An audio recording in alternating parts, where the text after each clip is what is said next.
imagine buying a car that, like, hits 60 miles per hour in 3 seconds flat, but then the government taxes it like a totally sensible, mid-range family sedan. It sounds kind of illegal, honestly. Right. But today we are taking a deep dive into how the EV market has, well, basically accidentally created this massive financial loophole. We're decoding the financial and technical realities of the Tesla Model 3 to give you the ultimate shortcut to just outsmarting the whole market. Because the reality is, if you treat an EV purchase like buying a traditional gas car, Yeah. you are just going to lose money. Yeah, absolutely. Like paying cash right now for a brand new EV is essentially paying this huge innovation tax. If you absolutely have to go new, a lease with a guaranteed future value, where GFE is your financial shield. Exactly, because if some wild new battery tech drops in 2 years, you just hand the keys back, right? You transfer all that technological risk right back to the dealer. Right. But our sources actually point to a much smarter move, which is buying a 2 to 3-year-old used model. Yeah, the used market is definitely where the real value is hiding. But wait, I have to challenge that a bit. Buying a used, super tech-heavy car. I mean, that sounds like a recipe for getting stuck with an obsolete gadget, like buying a 3-year-old smartphone. Well, it would be if it were a traditional car, right? Because those are just frozen in time the day they leave the factory.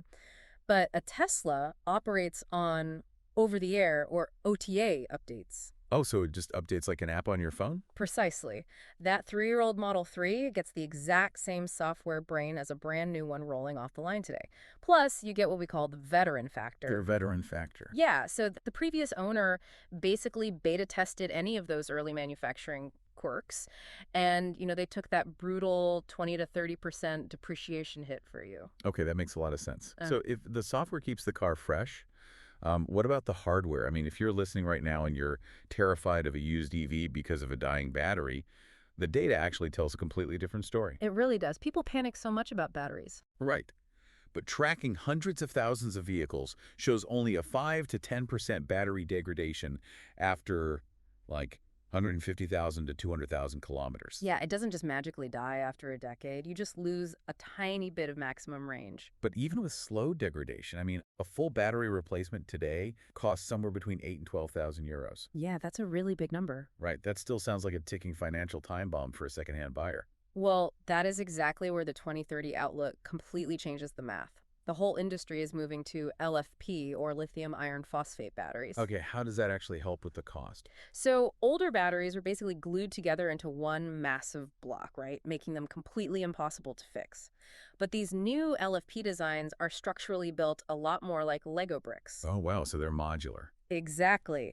In the near future, if one cell goes bad, a technician won't have to replace the entire battery block. They just pull out that one specific faulty module and slot a new one right in. Wow, so that slashes repair costs dramatically. Oh, absolutely. It changes everything. Okay, so if the battery outlives the car Yeah. and the software is always new, what is actually driving the financial value?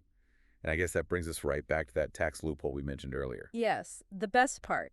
It all hinges on the UNES R85 standard. Right, which is basically a legal distinction on the vehicle's registration document that separates peak power from continuous power. Yeah, and this is so crucial for buyers to understand. So peak power is your sprinter's burst, right? That instant torque that just glues you to the seat when you hit the pedal. It's the fun part. Yeah, the really fun part. But continuous power, which you can find noted at P.2 on the paperwork, that's the marathoner's pace.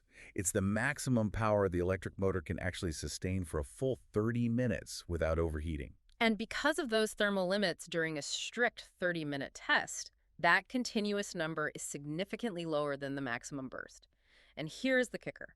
Tax authorities calculate your obligations based only on that lower continuous number. The actual numbers are wild to look at. Like the standard rear-wheel drive model pushes out 283 peak horsepower, but it's taxed like 120 horsepower VW Golf. It's unbelievable. It really is. Yeah. And the performance model, that one gives you over 500 horsepower, giving you genuine supercar acceleration, but it is taxed at just 258 horsepower. So you completely dodge those massive luxury vehicle or high-performance taxes you'd usually pay on a 500 horsepower car. Exactly. You get all the dynamic performance of a high-end sports car combined with the totally boring, bureaucratic fiscal profile of an everyday commuter. It is literally the best of both worlds. It really is. So the ultimate takeaway here is that the Model 3 isn't just this eco-friendly mode of transport. Thanks to these legal tax loopholes and the digital freshness of those OTA updates, it functions as a highly sophisticated financial asset. It really does. And hey, we want to explicitly thank you for bringing us these incredible materials and joining us on this deep dive. Yes, thank you so much. It really allows us to view the EV landscape through a completely different lens. A much smarter lens. Definitely. And we'll leave you with this. If the physical hardware of an EV can last for decades, and the software is constantly being updated to feel brand new, Yeah. will the entire concept of model years soon just disappear completely?